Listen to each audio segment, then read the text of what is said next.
Welcome to Interfiliere Insights, Connecting the Threads. In a world where innovation meets tradition, the textile industry is at the crossroads of transformation. From sustainable materials and circular economies to the integration of AI, the fabric of our future is being woven today. Join us as we unravel the threads of tomorrow, exploring the challenges and opportunities that lie ahead. Whether you're a designer, manufacturer, or lingerie enthusiast, our Interfiliere webinar series offers both insights and inspiration. Today, I'm with Kristin Classi-Zummo of CIRCANA, and I am Moira Nelson. My company is Brala Mode. I am an intimate apparel industry veteran. I do a whole host of things, and I'm pleased to be here today to have a conversation with Kristin regarding where we're at, consumer sentiment, the economy, tariffs, all those big things. We last spoke with Kristin in February when we launched our relaunched Interfiliere in New York City. So we want to catch up and hear where things are at since then. Hi, Kristin. How are you? Hi, Moira. Thank you so much for having me today. Of course. Yeah, this is super exciting. Yeah. So I want to start big picture. Can you tell me, just generally, where's consumer sentiment? Obviously in the context of inflation and the current economy, and of course the T word, tariffs, that no one really wants to talk about, but that's what we're here to talk about. So let me know, what do you think? So overall, we keep hearing in the headlines, consumer sentiment is down, it's wavering, it's up, it's down. It's really difficult to pinpoint consumer sentiment and use it as a marker for how the consumer is spending, because sometimes that data conflicts one another.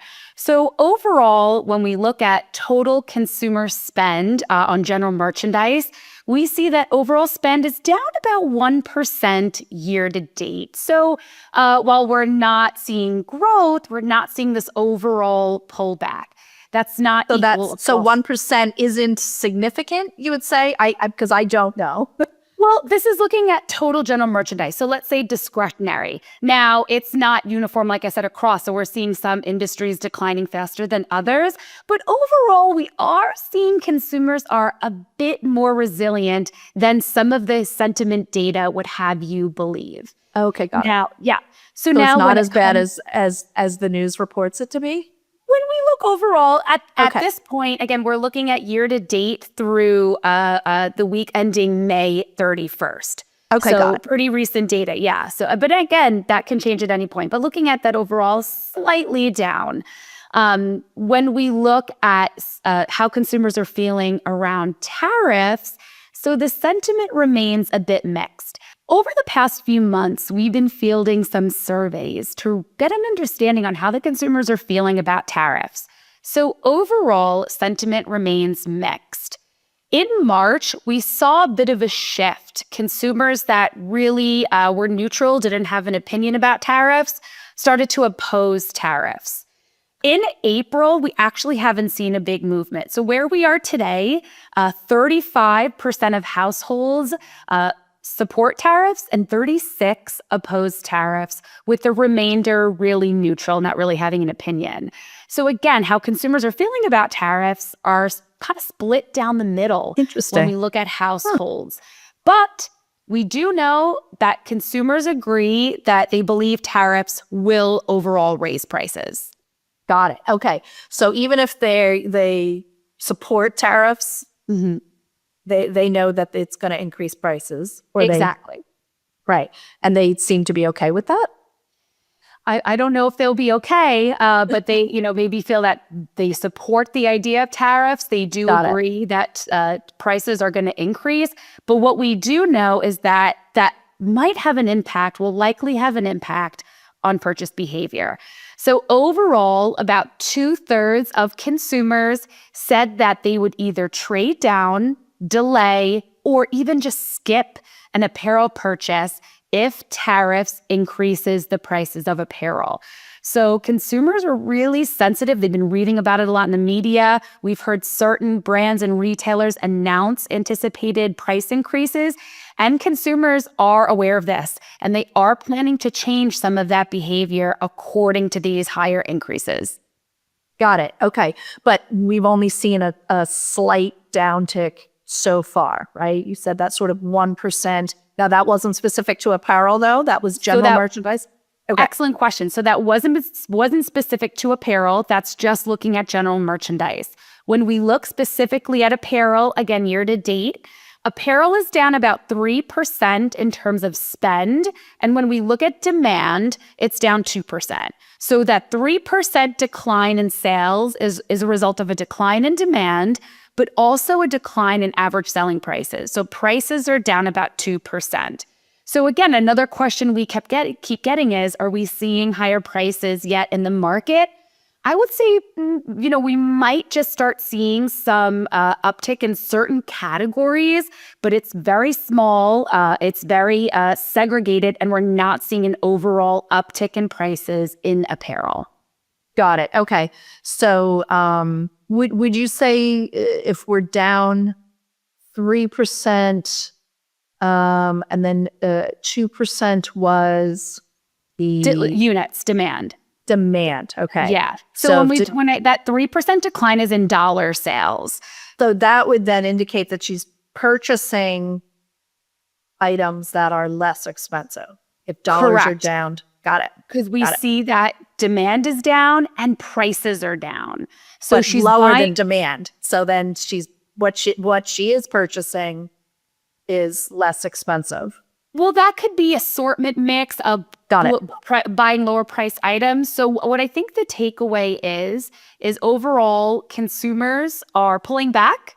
They're pulling back by buying less, shopping less often, and also trading down. And I will say we are seeing, you bring up a good question.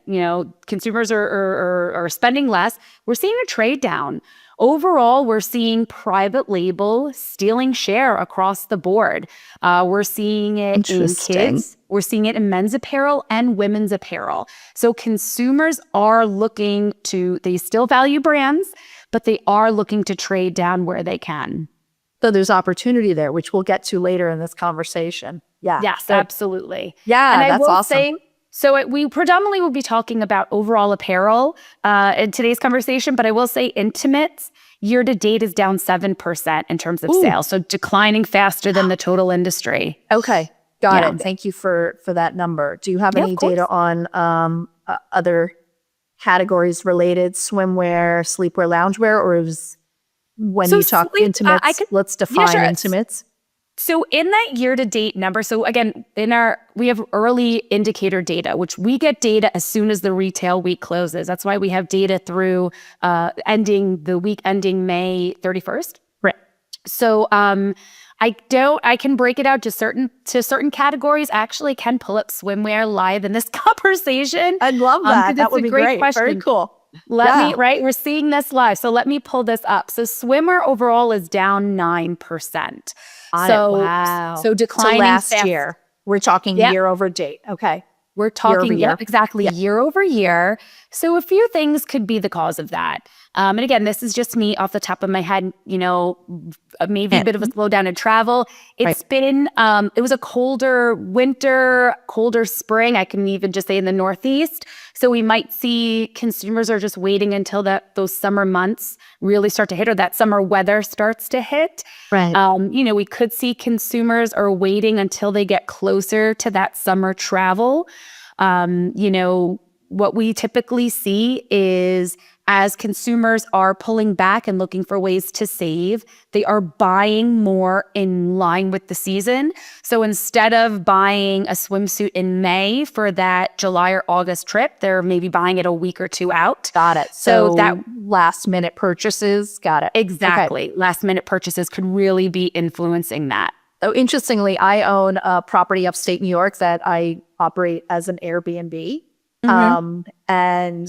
So I do also track the travel industry and those sorts of consumer behaviors. And I'm seeing a lot of reporting that they have seen and they suspect, as we head into the summer months, that the consumer will do more of those local trips, more road trips, right? Yeah. As opposed to, flying to Europe, a lot of more domestic travel versus international travel, those sorts of things. And I have found my bookings are very last minute, which is typical for upstate New York, right? Because it's a lot of sort of, New Yorkers going away for the weekend, but even more so than it was last year, right? So there's definitely that like, wait till the last minute.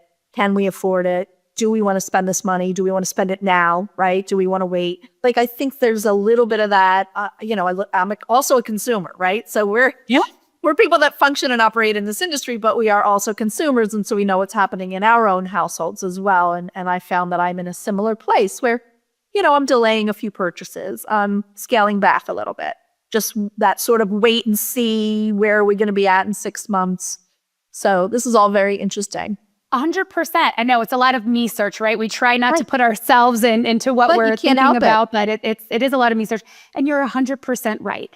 Do we anticipate consumers are going to, pull back overall and not travel? No, but maybe instead of going on that beach vacation, they're going to do something more locally, but maybe it's a lake. Or, to your point, staying a bit more domestic where you can drive to, or maybe you wait till last minute. Again, we look at the job market, we look at what's going on with macro trends. Consumers might be waiting. Hey, things are a bit unstable. Let me just wait to see, make sure everything's okay for the next few months before we, splurge on some sort of trip. So that's one thing I talk a lot about, seasonality.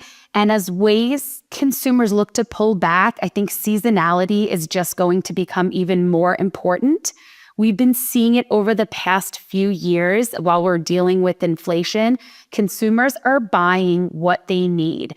It's not even buy now, wear now. It's need now, buy now. I'm not maybe buying shorts until the weather is warm out. I'm not buying a coat until, the weather gets cold and I need it. Interesting. Okay. Got it. And that is sort of typical in this type of economic environment, would you say? The past few years, that's definitely what we've been seeing. Got it. Okay. Now, how do things, do you think, differ this time around tariff-wise versus where we were, the last time? Do you think there's any difference? Is there sort of a similar sentiment? Is the consumer feeling similarly, or is it like really a different day and age for us? You can't compare it to 2018. That's a question I keep getting is, hey, we've been down this road before. Can we look to our old planning methods or how the consumer behavior to try to anticipate what will happen? You can't do that. In 2018, what was different was we weren't in an inflationary environment. So consumers had a bit more room to stretch. They weren't feeling those higher prices. Consumers have been dealing with higher prices for the past 4 years, 5 years almost. So we continue to be in an inflationary environment. So consumers, while we see unemployment remain stable and we still can see consumers, remain employed, they'll have a little bit of room to stretch. But again, they're very aware of where prices are higher and where they're not. So those strategies that might have been implemented before won't work now. Got it. Interesting. All right. So is there a specific segment, demographic, sometimes there's talk about millennials or Gen Z and different behaviors and different, baby boomers. Is there anything that you're seeing that is specific to different groups of people, different behaviors? Absolutely. So who's being impacted the most, right? Like maybe that's the big, what I really want to know. We are absolutely seeing a difference when it comes to different demographics. So before I had said that number, 2/3 of consumers would trade down, delay, or skip if tariffs increase prices. So just looking at consumers that would trade down, 42% of Gen Z and millennials said they would trade down if prices were higher. Talking about millennials, it's not a new story, but it remains an important story. They are one of the most impacted demographic groups in this current environment. So when I look at the past 12 months, millennials represented 92% of the losses in apparel. 92%. Fastest declines over any other age demographic. And why is that? Because they are really feeling that pressure right now, that financial pressure. They're buying homes if they can afford it. They're raising families. So their financial responsibilities have multiplied even compared to a few short years ago. So they are pulling back where they can. And unfortunately, apparel is one of the industries that's really being the most impacted. And we're even seeing it when we look at how moms in particular are shopping across the family. So when we looked at Q1 at our receipt panel data, which looks at consumers' actual receipts, we saw that moms who have kids under 18 in the household, they were spending less on themselves and were spending the same on their kids. So prioritizing that spend, prioritizing their kids' apparel. And what was interesting is we saw that they were buying more kids' apparel but spending less. So maybe taking advantage of promotions that they saw to maybe stock up on cold weather items, because this was looking at Q1. So again, that is that millennial mom, that is that millennial that's feeling a lot of financial pressure and pulling back where they can. So that's really interesting. I've had a theory that you sort of have confirmed for me that moms will cut back on purchasing for themselves, which I think would include, right, intimate apparel. She can keep wearing the same bra if she has to, but she wants to make sure her kids have new sneakers, and kids are constantly growing. So you have to, like, you don't have a choice when it comes to your children, right? They need to be in clothes that are, and not falling apart and that fit them properly. Yeah. So I think if, moms are having to make tough choices and they are sacrificing the things that they might be purchasing for themselves and making sure, though, instead that their kids are taken care of, which means intimates, right? Like that, she is our biggest, women, whether it's, from 15 to 55, women in general are our biggest consumer purchaser. I think even if they're purchasing for other people in the household, it's the women that's making these purchases and intimates in particular, right? Like she's having to make some tough decisions right now, which is, I think hurting us a little bit. That number 9%, I don't like that number. I don't think anybody that's listening to this is going to love that number.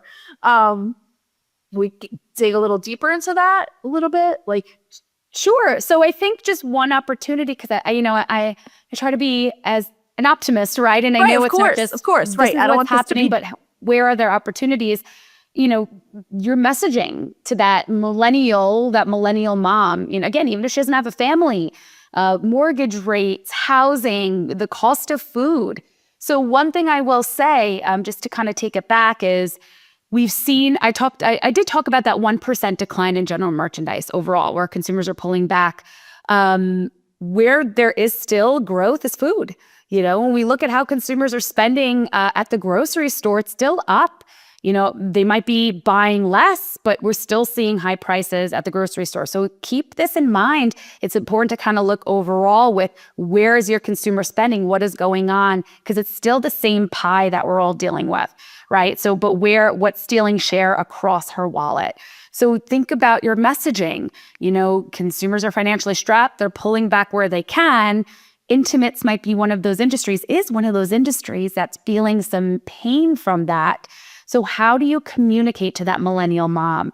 Focusing on value, focusing on quality, versatility. I think that's something that's really important. Right. This one bra, it has these features, attribution, it's convertible, or ways to wear it. How does it pair with what's trending, what she's wearing on the outside? I think all of that, you have to be very mindful today because consumers are being so careful with where they're spending and what they're spending on. And they're inundated with information. This is what I'm finding, right?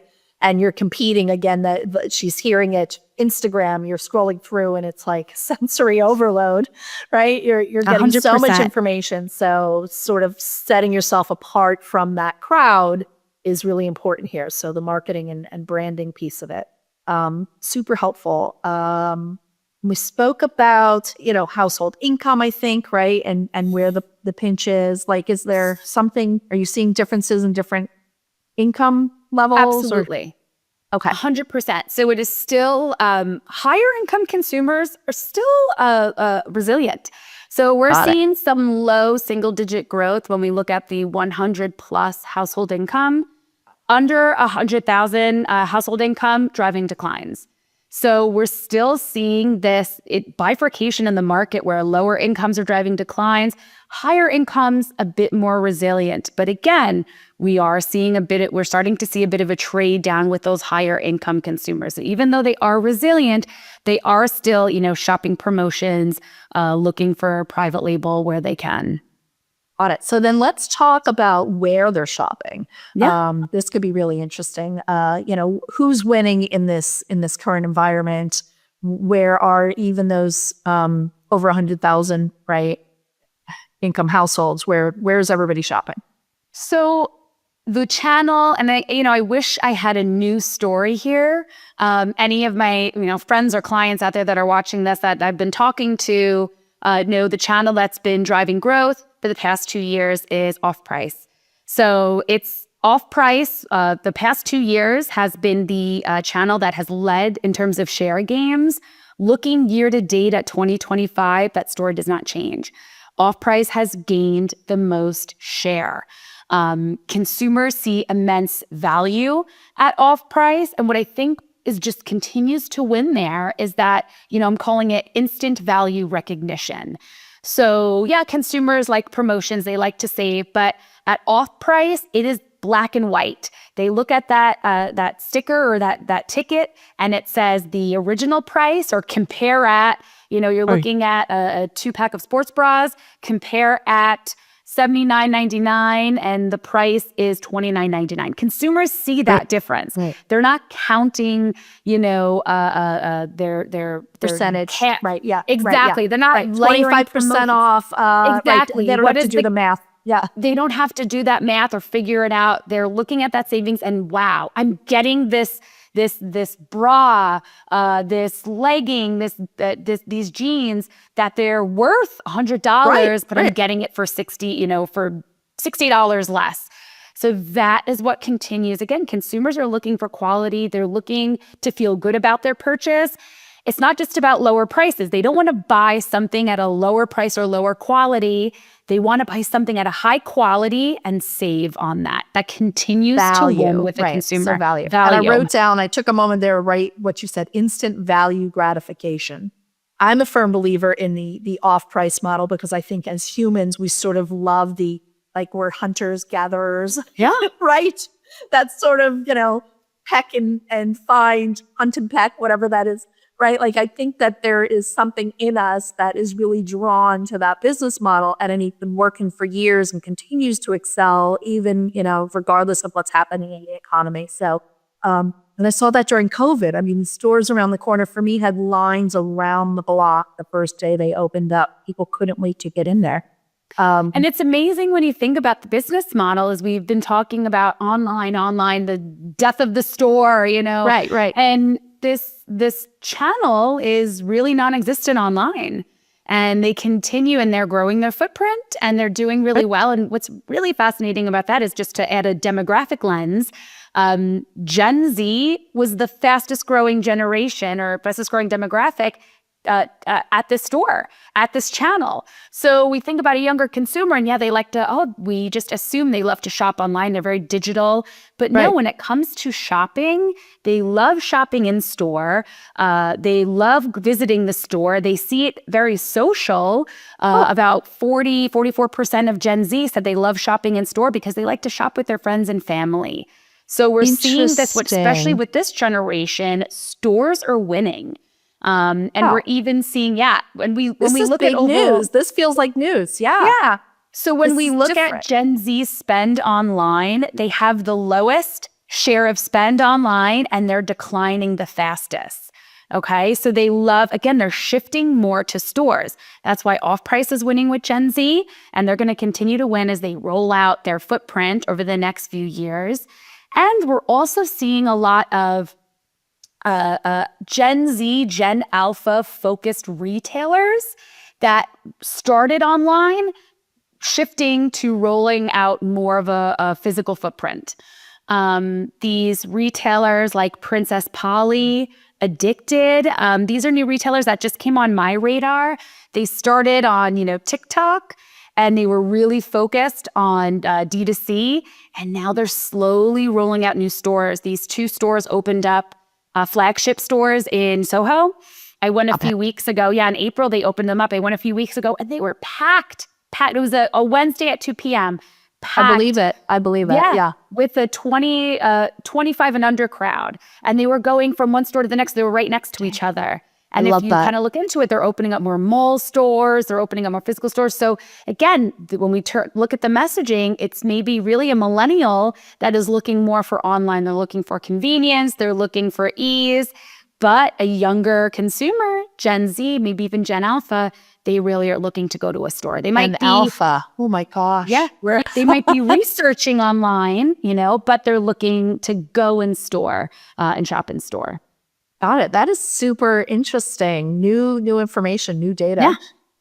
I love that. And that is gives hope. Do we have any information on big box stores? Anything you would want to share there or overall, we've seen mass. The whole channel, this is looking at the total industry, makes up about 16% of the market. And we saw roughly flat compared to last year. But looking at, maybe different retailers, there might be some shifts there, but the channel remains pretty stable. What about clubs? Is that included in mass or are they their own? Clubs is its own entity. Again, clubs only makes up about 3% of the apparel market. Oh, interesting. So it's very small. And clubs, they're coming off of a few years. There's a fairly large intimates footprint in clubs.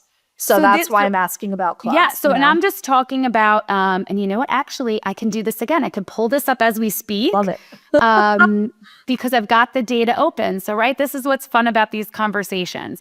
Great. So I will say overall in total apparel, clubs is coming off of a few years of growth. It was really all about clubs.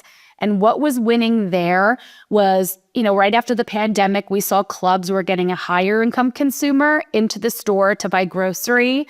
And they were doing a great job at converting them across the, to the apparel floor pad. I'm not even going to say really across the aisle because apparel's kind of mixed into the floor plan, and that's what's different. Yep. It's not at like some big box where you go to your grocery section and you have to go to the apparel section. It's all mixed in. Right. So I think as consumers shop and wander, they might just pass some apparel, and I think that's what. And again, it's that idea of instant value recognition. So in total apparel, club stole about 0.2 of a share point, so slightly up. And again, that's coming off of a few years of growth in apparel. I will say in intimates, as I just pulled this up, clubs gained. Clubs is like roughly flat in intimates. Okay. All right. Yeah. But that's better than if the overall, which is down 9%. Well, that was swimwear. So, this is talking about share gains. So they're, like I said, they're roughly flat. So there could be a lot that's going into that. And again, this is just specifically looking at women's intimates. Got it. So if we're speaking about women's intimates specifically, and we speak to where that seems to be working or maybe isn't down as far as some others, do you have any of that information? Absolutely. Similar story. It's off-price. Off-price. Okay. It's off-price. Off-price continues to gain share. Off-price gained about, I'll look because I just have this on my screen right now. Off-price gained over 2 share points in intimates. That's a larger share gain than in total apparel. So off-price makes up about 14% of the intimates market and gained the most share, about over 2 share points. Incredible. Wow. Yeah. Okay. This is such good information. I'm over here making all sorts of notes. All right. So now let's talk a little bit about opportunities and some bright spots, perhaps, what you think, we should be doing, could be doing, things that are working. In this sort of challenging market, where should brands be leaning in? What should they be focusing on? Where do the opportunities lie? And again, if we, from the context of data as much as possible, right? But also, I'd love to hear what you think, anecdotally, or what you're just sort of hearing, the sentiment, all of that. So I think there are opportunities right in this market. So one of the things we did touch on is social media. I still think we do know consumers. I mean, social media, we talk about Gen Z shopping in store and consumers are pulling back. Social media is still highly influential on informing consumers, and I hate to say influencing consumers on kind of what they're interested in. So social media still remains the number one source for discovering brands and new trends. And this was for our 18 to 54-year-olds. So think about that, right? And when I say social media is the number one, yeah, we think we know younger consumers aren't. For 18 to 54-year-olds, social media was the number one place where they were discovering new brands and new trends. And over 54, we saw a little bit of a shift. And then the second highest, I should say, source where consumers were discovering brands and trends were friends and family, but it was a distant second. Got it. Social media is clearly the top place where consumers are going. So think about the environment today when it comes to social media. I think right now, especially right now, there is opportunity to grab screen share and wallet share. So social media has been dominated by fast fashion, right? Shein, Temu. Yeah, Temu, right, yeah. They have really been focused on social media the past few years. Last year, I was looking at our Shein consumer, and where Shein was really winning was new consumer acquisition. That was growing fast, that they were getting new consumers to buy. And the way they were doing that was social media, leaning super heavy into ads and influencers. Okay, they were getting that new consumer. Lately, anyone been kind of reading about what's been going on there, they have been drastically pulling back ad spend. Right. For the first 2 weeks of April, and this was in the Financial Times, we don't track particularly ad spend by brand, but we do track kind of media coverage and we do track audiences. So what we can see is Temu and Shein, the first 2 weeks of April, Temu decreased their ad spend across social media by 31% and Shein 19%. So they're drastically pulling back. We're seeing a decline in new users at their sites, and it's been really due to de minimis and tariffs. That's what I was going to say. De minimis and tariffs. Got it. Absolutely. Okay. And this, fast fashion's pullback on media spend creates an opportunity to steal screen share. As we know, social media still remains the number one spot consumers are looking for. We're seeing less content around social media. How do you lean in as a brand and continue to get your voice out there? As maybe now there's a vacuum, right? There's a gap that we're seeing fast fashion pull back on. So if you can lean in, speak to your customer, and maybe double down a little bit, knowing that the competition is pulling back a little bit. Yeah. And if women's that's wear, your customer, right? If that's the customer 100%. You want to be going after. Yeah. And women's wear and underwear in 2024 was the number two behind beauty, was the number two top, it was the second highest category on social media, on TikTok to be purchased. Wow. Okay. So it's TikTok shop and all that. Yep. Wow. Incredible. That's awesome. So if consumer loyalty is up for grabs, what does that mean for brands that are right? Like what? Is there anybody in particular that you've seen like standing out? I know we might not want to call out specific brands, but is there anything that you're seeing, maybe if it's not a specific brand, but something that's working, something that they're doing? Again, I think there is a lot of nuance and strategy that is important right now. So we've been talking about this whole conversation. Overall, we can look at how consumers are spending, but dissecting the industry into specific demographics, we are seeing very different spending habits. Gen Z, while they're very concerned about prices, they are spending, their spend has increased year to date. Millennials are pulling back. Higher incomes are doing a little bit better. Lower incomes are pulling back. So you have to really make sure that your strategy, your communication, your marketing is different, really based on who you're targeting. very different shifts in spend, okay? Their nuance is important.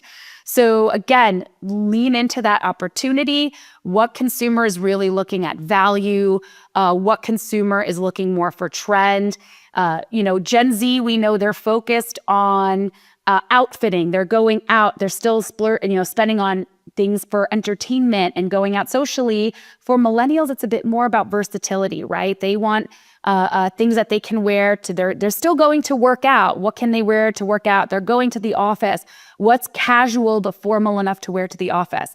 So really checking those different marketing and communication boxes for each demographic. It is absolutely key, and continuing to lean in with social media and innovation. That's another thing, Okay.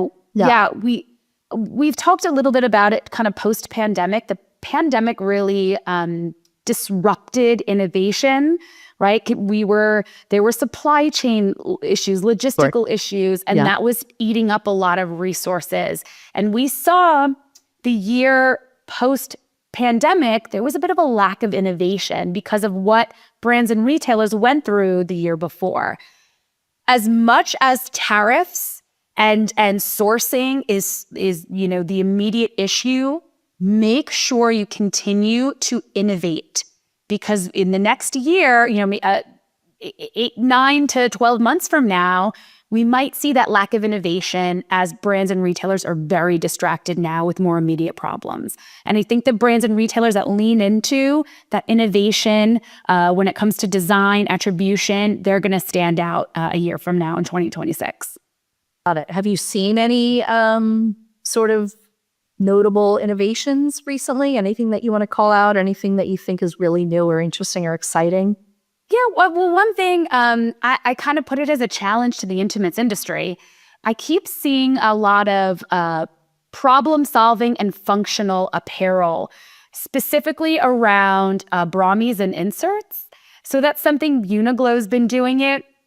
They've been leaning into their bra tops.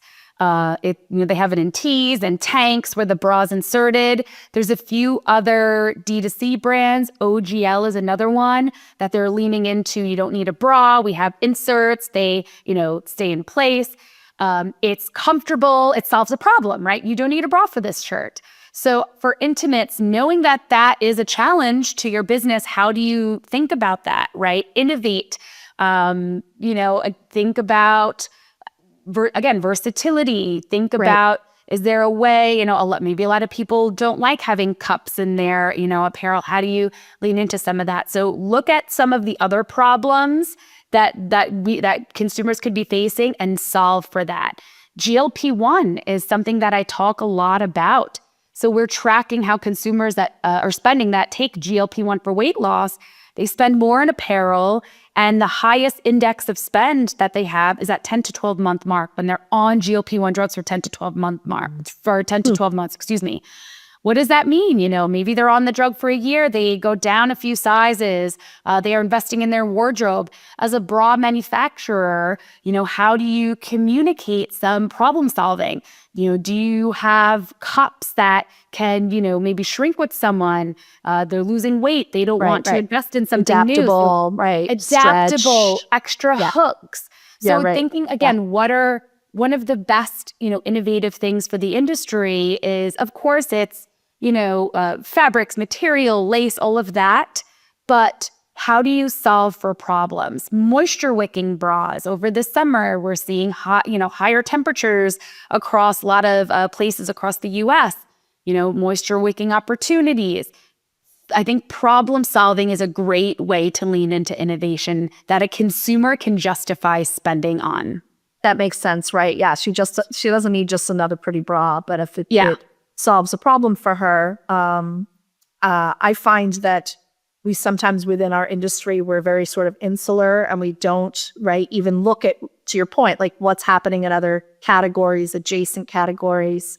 We could do a better job of sort of listening, right? Mm-hmm. Also, we think we know the consumer, we think we got it all figured out, but I know I don't, right? And I'm always find like curiosity goes a long way, right? And really sort of trying to really identify and understand what her needs are and what she's looking for. And it's a not good making point to assumptions, right? make sure too, you're paying attention to outside categories. Yeah. What goes together grows together. So look at the pants trends. How is that influencing tops trends? It's so interesting. Remember, was it a decade ago when there was the cold shoulder trend? We saw strapless bras were doing better at that time because strapless bras went hand in hand with that trend. So pay attention to what's going on in outside categories, because whatever may be leading the trend, it's going to trickle down and affect and influence her whole wardrobe and his whole wardrobe as well. And if nothing else, right, you might not have need to develop a whole new product, but you could be marketing to that or speaking to that, right? So it's really just about the story that you're telling. So I just want to, I made a bunch of notes. Thank you. This is fantastic for me and for everybody that's listening in. So a couple things that I wanted to just wrap us up with. Strategy, right? And knowing your target consumer and sort of really leaning in and speaking to her. Value was another word that stood out. Versatility, right? So again, not just, I think being adaptable, flexible, being able to pivot in this type of environment is important from a business strategy standpoint, but the product, literally the product itself, you're going to do well if it is versatile and can be adaptable. And I hadn't even thought about the GLP-1, but yes, that same sort of story, like, is this something that she can wear over time? Can it's, how long lasting is it, right? She might not be replacing her bras as often. So can we give her something that will last a little bit longer and solve for some of those shifting, where I'm at or who I am today might be different in 6 months or a year from now. Product, I think, is always going to be king, right? So again, marketing that product and speaking to it and making sure that you're communicating effectively those key features and benefits and differentiating yourself from your competition in that marketplace. And innovation, of course. Of course, we have to end on innovation. Any final closing remarks? Anything you want to say before we wrap things up here? No, it remains challenging. It remains uncertain. That's for sure. It's going to be an interesting next few months. But again, there are opportunities in this industry. 100%. We are seeing there are brands, styles that are winning. I know some of the attendees I work with closely. Anyone that has any more questions, especially in our intimates data, we can look at styles, item levels, which styles, have been doing well the past few months, looking at the last month, brands, retailers, channels, demographics. If there's any questions that you want to dig a little bit deeper on, please feel free to reach out to myself or Moira, and you can get us in touch. But I'm here to help this industry. Thank you so much. Thank you. So in closing, let's remember that the fabric of our future is woven with innovation, sustainability, and collaboration. I am Moira Nelson of Brala Mode. A huge thank you to you, Kristin Classi-Zummo of CIRCANA. It was great to be in conversation with you today. Incredible information, super valuable. And I want to let everyone know that this is just the start of our Interfiliere Insights series. We will be doing a webinar every month between now and February when we have our Interfiliere in New York City. So please stay tuned. Our next Interfiliere Insights webinar will be on Wednesday, July 30th. Look forward to seeing you all then.